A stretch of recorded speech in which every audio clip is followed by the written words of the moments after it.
దేశ ఆర్థిక అభివృద్ధిలో గ్రామాలు కీలకమైనటువంటి పాత్ర పోషిస్తున్నాయి. గ్రామ స్వరాజ్యమే నిజమైనటువంటి స్వరాజ్యం అని మహాత్మా గాంధీ ఆ రోజే స్పష్టం చేయడం జరిగింది. అయితే తాజాగా తెలంగాణ రాష్ట్రం ఆవిర్భవించిన తర్వాత స్థానిక సంస్థల పరిస్థితి ఎలా ఉంది, ఓవరాల్గా డెవలప్మెంట్ ఎలా కొనసాగుతుంది అనేది మనతో చర్చించడానికి, మనతో తమ అభిప్రాయాన్ని పంచుకోవడానికి స్థానిక సంస్థల నుంచి ప్రాతినిధ్యం వస్తున్నటువంటి ఎమ్మెల్సీ భానుప్రసాద్ గారు ఉన్నారు. సార్ నమస్తే. సార్ ఎట్లా ఉంది ప్రస్తుతం ఓవరాల్గా? మీరు లోకల్ బాడీస్ కాన్స్టిట్యుయెన్సీస్ చూస్తున్నారు. ఇప్పుడు ఉన్నటువంటి పరిస్థితిని చూస్తే కొద్దిగా నిధులు అందుబాటులో లేవు, కొరత ఉన్నది అనేటువంటి విషయము ఇటు సర్పంచులు కావచ్చు, ఇటు ఎంపీటీసీలు కావచ్చు, వాళ్ళు ఆరోపణ చేస్తున్నారు. ఎట్లా ఉంది ప్రస్తుతం?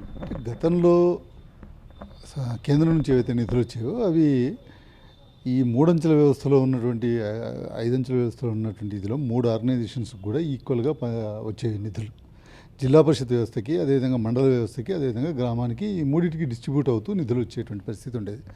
కానీ కేంద్ర ప్రభుత్వంలో బీజేపీ అధికారంలోకి వచ్చిన తర్వాత డైరెక్ట్గా నిధులని గ్రామ పంచాయతీకి డిపాజిట్ చేయడం మొదలుపెట్టిన తర్వాత జిల్లా పరిషత్కి, తర్వాత మండల పరిషత్కి కొంతవరకు నిధులు తగ్గిన మాట వాస్తవం. అయితే రాష్ట్ర ప్రభుత్వం దాన్ని కొంతవరకు సర్దుబాటు చేసేటువంటి ప్రయత్నం చేస్తున్నప్పటికీ కూడా పూర్తి స్థాయిలో జరగట్లేదు అనేది మాత్రం వాస్తవం. డెఫినెట్గా ఆ రెండు ఇదిలో మాత్రం డెఫినెట్గా జిల్లా పరిషత్ అండ్ మండల పరిషత్లో మాత్రం అక్కడ ఉన్నటువంటి మండల ఎంపీటీసీలు కానివ్వండి, లేకపోతే జెడ్పీటీసీలు కానివ్వండి కొంత ఇబ్బందికి లోనవుతున్నమాట వాస్తవం. సీనరేజ్కి సంబంధించినటువంటి ఆయా సంస్థలకి అవి జిల్లా పరిషత్ కావచ్చు, మండల పరిషత్ కావచ్చు, వీటికి రావాల్సినటువంటి సీనరేజ్ డ్యూస్ కూడా చాలా కాలంగా దాదాపుగా 15 సంవత్సరాలుగా డ్యూస్ ఉన్నాయి. ఓవరాల్గా చూస్తే తెలంగాణ రాష్ట్రం ఆవిర్భవించిన తర్వాత పరిస్థితి ఎలా ఉందని మీరు భావిస్తున్నారు? అభివృద్ధి దిశగా ఏ విధంగా పయనిస్తుంది? ఎట్లా కోఆర్డినేషన్ ఉందా? 29వ రాష్ట్రంగా ఏర్పడినటువంటి ఈ తెలంగాణ రాష్ట్రం అతి తక్కువ సమయంలోనే నిలదొక్కుని, అంటే మొట్టమొదటిగా మనం చూసినట్టయితే దాదాపు సంవత్సరంన్నర వరకు ఉద్యోగుల విభజన కానివ్వండి, రాష్ట్ర ఆస్తుల విభజన కానివ్వండి, పూర్తి స్థాయిలో వనరుల విభజన కానివ్వండి, అన్ని రకాలైనటువంటి విభజన కార్యక్రమానికి సంబంధించినటువంటి ఇదిలోనే పూర్తి స్థాయిలో ఇక్కడ ఉన్నటువంటి అధికారులు కానీ, అక్కడ ఉన్నటువంటి అధికారులు కానీ, కేంద్రం నుంచి ఇక్కడికి డిప్యూటీ అయ్యి వచ్చినటువంటి అధికారులు కానీ ఆ కార్యక్రమం మీదనే పూర్తి స్థాయిలో బిజీగా ఉన్నటువంటి పరిస్థితి.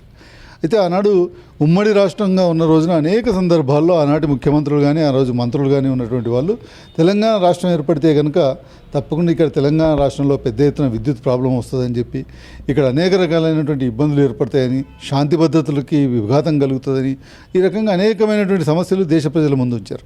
కానీ ఈరోజు తెలంగాణ రాష్ట్రం ఏర్పడినటువంటి అతి కొద్ది కాలంలోనే ఈ రాష్ట్రంలో పూర్తి స్థాయిలో అంతకుముందు ఎన్ని గంటలు పవర్ వస్తుందో తెలియనటువంటి పరిస్థితిలో, ఎప్పుడు పవర్ వస్తుందో తెలియనటువంటి పరిస్థితిలో, ఈవెన్ పారిశ్రామికవేత్తలకు కూడా పవర్ అందనటువంటి పరిస్థితుల్లో ఉన్నటువంటి దాని నుంచి ఈరోజు పూర్తి స్థాయిలో పవర్ సామాన్య మానవుడికి కూడా అందుబాటులోకి తీసుకొచ్చేటువంటి విధంగా ఒక పవర్లో డెవలప్మెంట్ తీసుకురావడం జరిగింది. కానీ అంటే హైకోర్టు కూడా మీకు ప్రభుత్వానికి వ్యతిరేకంగా తీర్పు ఇవ్వడం జరిగింది. గతంలో 2013 జీవో ప్రకారం ఇవ్వాలని. ఈరోజు మేము చెప్పేది ఏంటంటే ప్రభుత్వం ఇవ్వటం కంటే ముందే ప్రభుత్వమే ఆల్రెడీ 2013 జీవో ప్రకారంగా కానీ, లేకపోతే 123 జీవో ప్రకారంగా కానీ, రెండిట్లో ఏదైనా మేము ఆప్ చేసుకోవడానికి సిద్ధంగా ఉన్నామని ప్రభుత్వమే ముందుకొచ్చింది.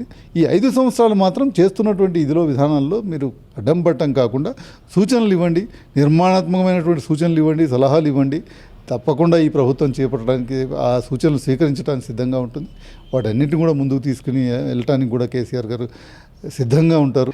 బంగారు తెలంగాణ నిర్మాణంలో ప్రతి ఒక్కరు కూడా భాగస్వాములు కావాలని ఈ రాష్ట్రంలో ఉన్నటువంటి రాజకీయ నేతలందరూ కూడా ఏ పార్టీలకు అతీతంగా కూడా ఈ తెలంగాణ రాష్ట్రాన్ని మనం అందరం సాధించుకున్నటువంటి తెలంగాణ రాష్ట్రాన్ని మనందరం కూడా బంగారు తెలంగాణ వైపు కేసీఆర్ గారి నేతృత్వంలో ఆ వైపు అడుగులు వేస్తున్నటువంటి సందర్భంలో మీరందరూ కూడా సహకారం అందించాల్సిందిగా కోరుతున్నాను.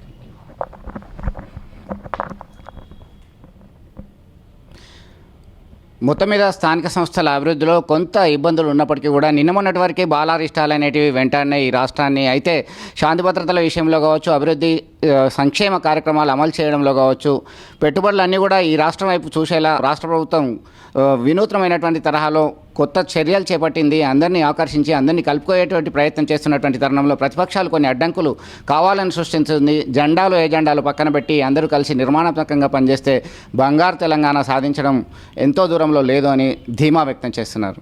క్యాంపస్ రాజేందర్తో చంద్రశేఖర్, టీవీ 99 కరీంనగర్.